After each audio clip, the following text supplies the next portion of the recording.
La OTAN se fundó en los primeros años de la Guerra Fría, en abril de 1949, cuando se rompieron las relaciones entre la Unión Soviética y sus antiguos aliados de la Segunda Guerra Mundial, Reino Unido, Francia y Estados Unidos. Los desacuerdos sobre el futuro de una Alemania que en mayo de 1949 se dividió en dos, la creciente división de Europa y la competencia ideológica crearon una relación de confrontación entre los soviéticos y los aliados occidentales.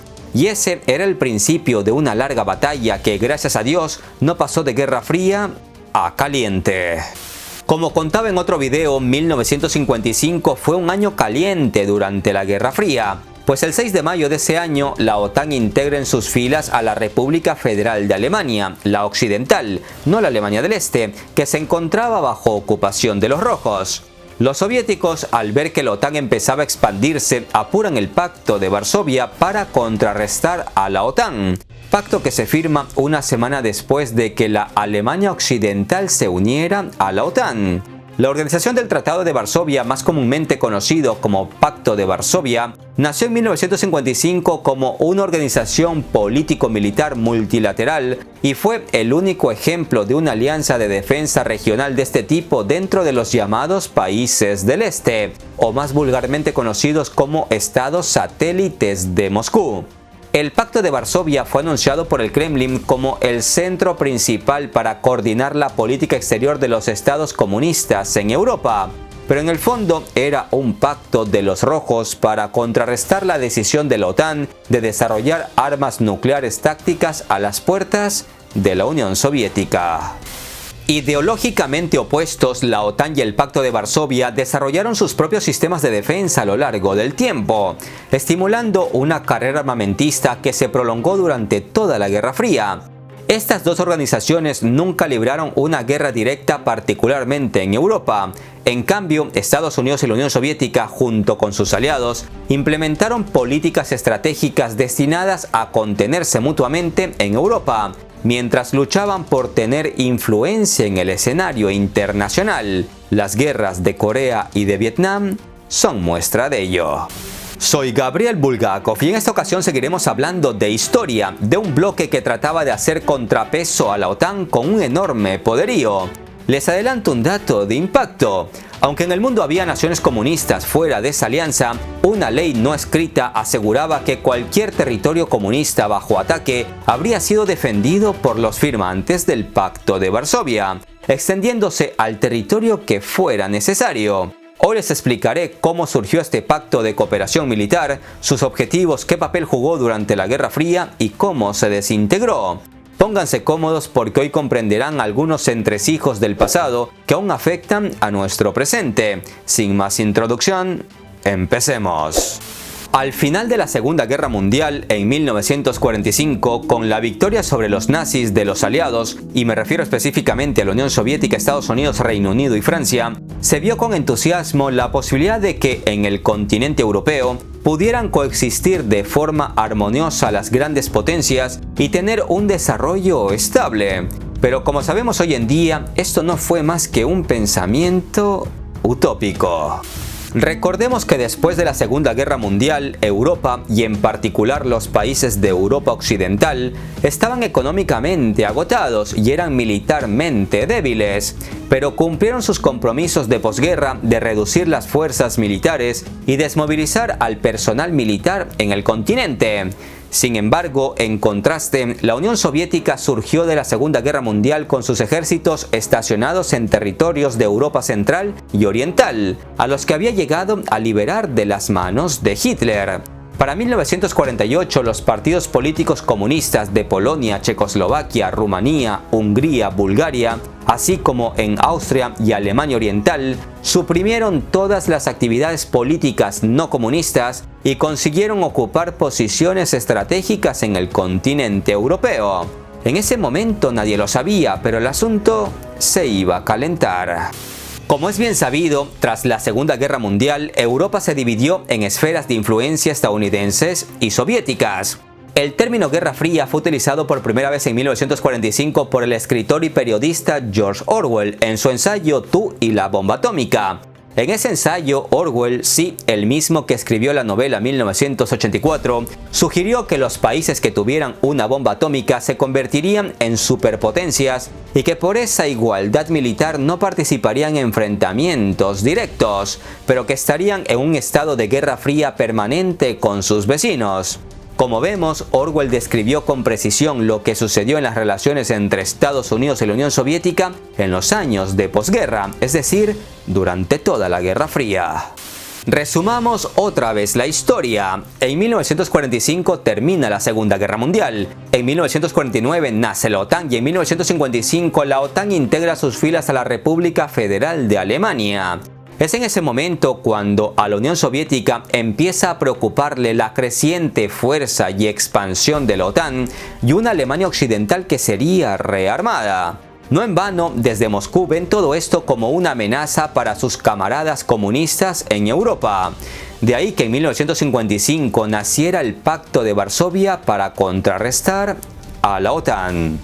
Todos los estados comunistas europeos, excepto la Yugoslavia del mariscal Tito, se reunieron en la capital de Polonia, Varsovia, bajo el liderazgo de la Unión Soviética, para firmar el 14 de mayo de 1955 un tratado de amistad, cooperación y asistencia mutua, que se conoce comúnmente como la Organización del Pacto de Varsovia. Albania, Bulgaria, Checoslovaquia, la República Democrática de Alemania, Polonia, Rumanía, Hungría y la Unión Soviética se convirtieron en miembros regulares de la organización para plantarle cara a la OTAN, mientras que los regímenes comunistas de China, Corea del Norte, Vietnam del Norte y Mongolia disfrutaron de su condición de observadores. El objetivo fundamental del pacto era la oposición comunista a la remilitarización de Alemania Occidental, un tema que, permítame decirles, fue muy controvertido en el viejo continente, especialmente en Francia, uno de los países que sufrió la invasión militar de los nazis alemanes. Con el rearme de la Alemania Occidental, que además empezó a formar parte de la OTAN, Moscú y sus aliados tenían motivos de sobra para preocuparse. Debían actuar de inmediato, y el Pacto de Varsovia fue un gran paso para defenderse de la OTAN. En la reunión de 1955 llevada a cabo en la capital de Polonia se declaró el carácter puramente defensivo del Pacto de Varsovia. Los Estados miembros del Pacto de Varsovia se comprometieron, de conformidad con la Carta de las Naciones Unidas, a abstenerse en sus relaciones internacionales de la amenaza o el uso de la fuerza, a resolver las disputas por medios pacíficos, a consultarse entre sí sobre todos los asuntos importantes internacionales que afecten sus intereses comunes. También declararon su disposición a participar en todas las acciones internacionales encaminadas a garantizar la paz y la seguridad internacionales, procurar la adopción de medidas eficaces para la reducción general de armamentos y la prohibición de las armas de destrucción masiva.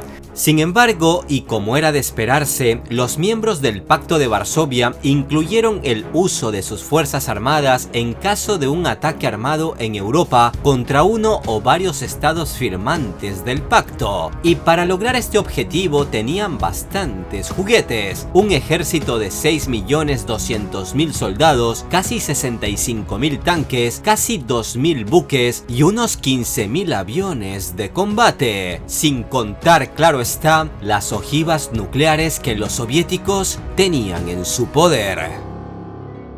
La Unión Soviética esperaba que el Pacto de Varsovia le ayudara a contener a Alemania Occidental y le permitiera negociar con la OTAN en igualdad de condiciones de poder. Además, los líderes soviéticos esperaban que una alianza política y militar unificada y multilateral los ayudaría a controlar los crecientes disturbios civiles en los países de Europa del Este, al fortalecer los lazos entre las capitales de Europa del Este y Moscú.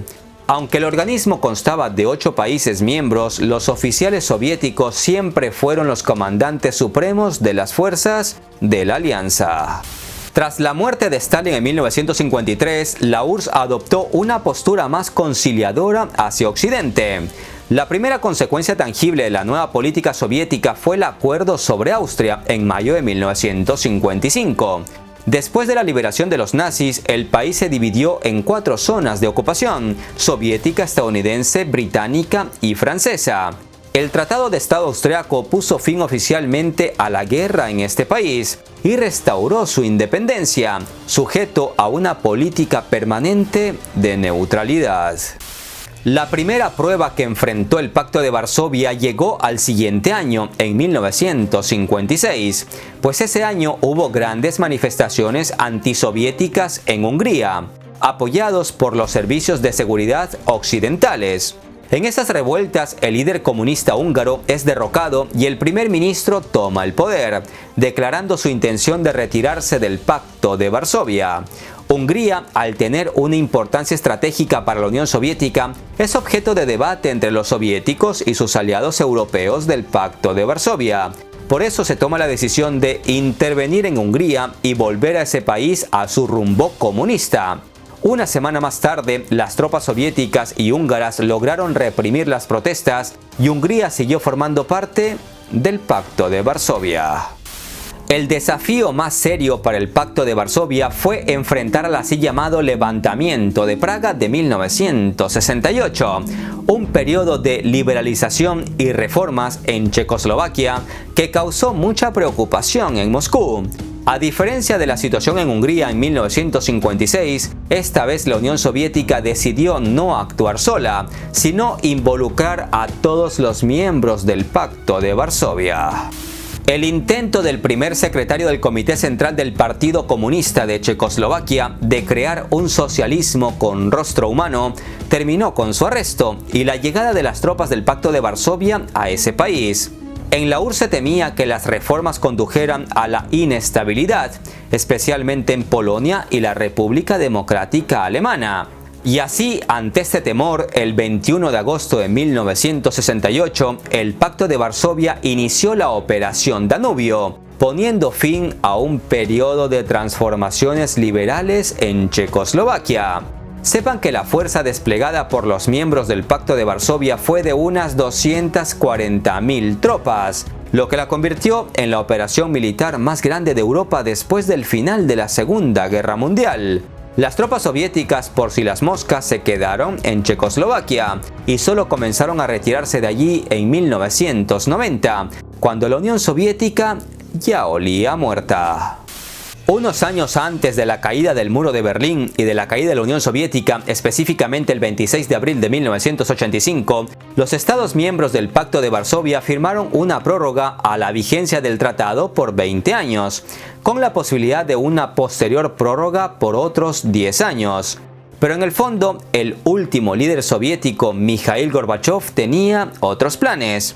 En la esfera armamentista, Gorbachev propuso a los estadounidenses en 1985 reducir las fuerzas armadas y prometió que si llegaban a un acuerdo, la Unión Soviética destruiría significativamente más armas que Estados Unidos.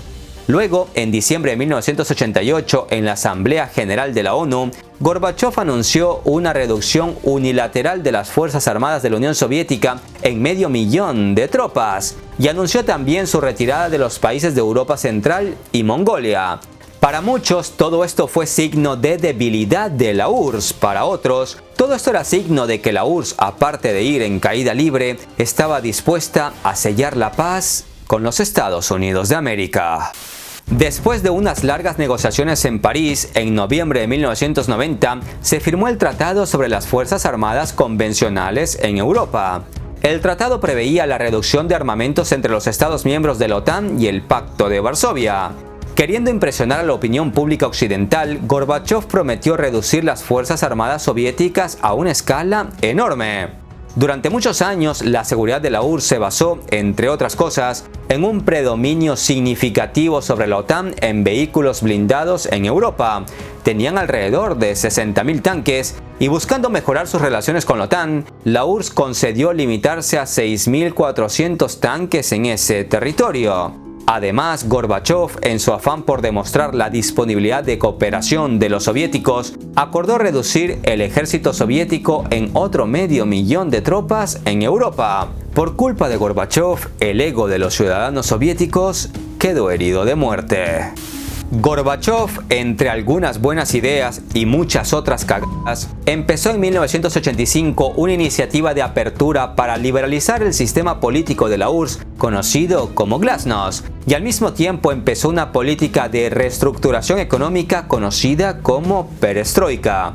Gracias a esto y a otras medidas, Gorbachov abrió el camino para los levantamientos populares en el bloque del Este, es decir, en los países satélites de la Unión Soviética. El muro de Berlín cayó en noviembre de 1989 y los gobiernos comunistas de Polonia, Hungría, Checoslovaquia, Alemania Oriental, Rumanía y Bulgaria comenzaron a caer de uno en uno. Como muestra de que la fiesta comunista estaba por acabarse, los países miembros del Pacto de Varsovia declaran por terminado el pacto el 25 de febrero de 1991. Y a finales de ese mismo año se hace oficial la disolución de la Unión de Repúblicas Socialistas Soviéticas. Con ello, Estados Unidos y la OTAN ganaban la Guerra Fría. Por eso, que a estas alturas me llamen comunista, solo demuestra la falta de cultura y conocimiento histórico de algunos intelectuales de Internet que merodean por este humilde canal.